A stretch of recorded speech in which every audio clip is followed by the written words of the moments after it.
প্রথমে একটা কুইজ প্রশ্ন। উপদেষ্টা আপনার আমাদের যিনি আছেন মাস্টারমাইন্ড যাকে বলা হয় মাহফুজ আলম, ওনার সম্পর্কে জামাত শিবিরের যারা ভাইরা আছেন আপনাদের মন্তব্যটা কি কমেন্টে লেখেন যে কেমন মানুষ তিনি। অথবা জাতীয় নাগরিক পার্টির যিনি প্রধান আছেন নাহিদ, জামাত সম্পর্কে ওনার ফিলিংসটা কেমন। তবে কেউ কেউ বলছে এটা জামাতের বি টিম, তরুণ যেই টিমটাকে তারা সামনে আনতে যাচ্ছে। জামাত ইসলাম দলটা 1971 বিতর্কিত হওয়ার কারণে অনেক কিছুতে তাদেরকে নেগেটিভিটি পোহাতে হচ্ছে। অ্যাজ এ রেজাল্ট এনসিপি বা জাতীয় নাগরিক পার্টি হচ্ছে তাদের বি টিম। নতুন করে তারা বাংলাদেশে ভিন্ন রূপে ভিন্ন নামে আবির্ভাব হতে যাচ্ছে। কিন্তু এই সকল কিছুকে ছাপিয়ে মাঝে মাঝে আমাদের এই জাতীয় নাগরিক পার্টির যিনি প্রধান আছেন নাহিদ, অথবা আজকে মাহফুজ যেই কথা বলছে, এগুলো দেখলে আবার অনেকের বিশ্বাস হয় না। আবার অনেকে এটা যুক্তি দিতে চান না, বিএনপি নিয়ে সারাদিন কথা বলে, জামাত নিয়ে বলে না, মাঝে মাঝে দুই একটা বলে যেন সবাই মনে করে তারা জামাতের বি টিম না।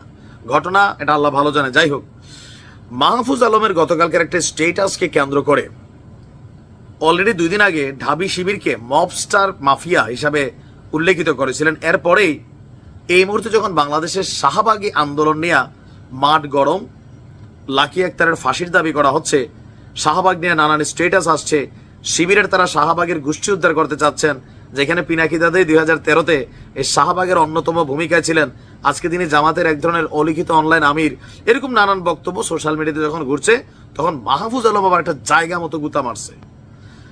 যখন বলা হচ্ছে যে এই শাহবাগীদের উপর ভর করে আওয়ামী লীগ ফ্যাসিজমের মাস্টার হয়েছে, 2013 সালে এই শাপলা চত্বরকে কি জামাত ব্যবহার করছে?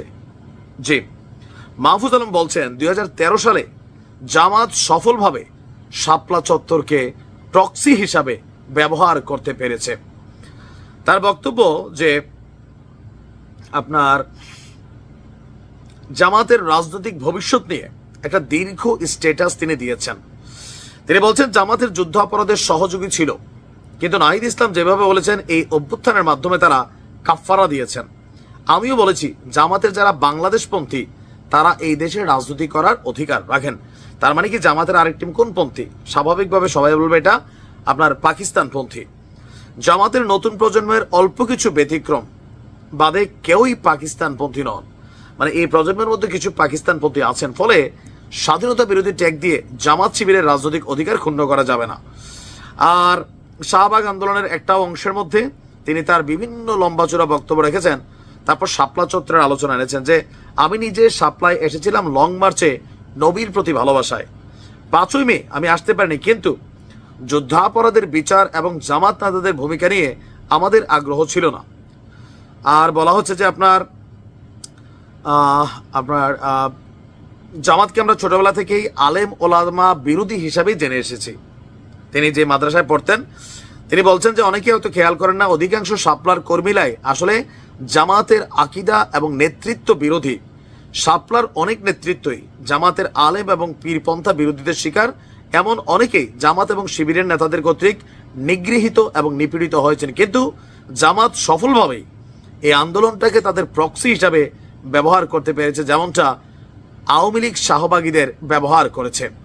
মানে বুঝতে পারছি যে হঠাৎ করে তার এই বক্তব্যে অলরেডি 2 দিন আগে তার স্টেটাসে ঢাবি শিবির তারা তীব্র নিন্দা জানিয়েছেন। আজকে আবার এই বক্তব্যে আরেকটা তো জোয়ার উঠতে যাচ্ছে নাকি? এটাকে আবার আওয়ামী লীগ বলছেন। শাহবাগী যদি আমাদের ফেসিজমের মাফিয়া হয়, তাহলে শাপলা চত্বরকে তো তারা এখানে নানান কাহিনী করতে চাইছে। আসলে যে কোথায় কি হচ্ছে নিজেরও বুঝতে পারতেছি না। কে যে কার দল, কে কার ব্যাকআপ, ধোঁয়াশা তৈরি হচ্ছে। কি মনে করেন মাহফুজ আসলে কাল্লু?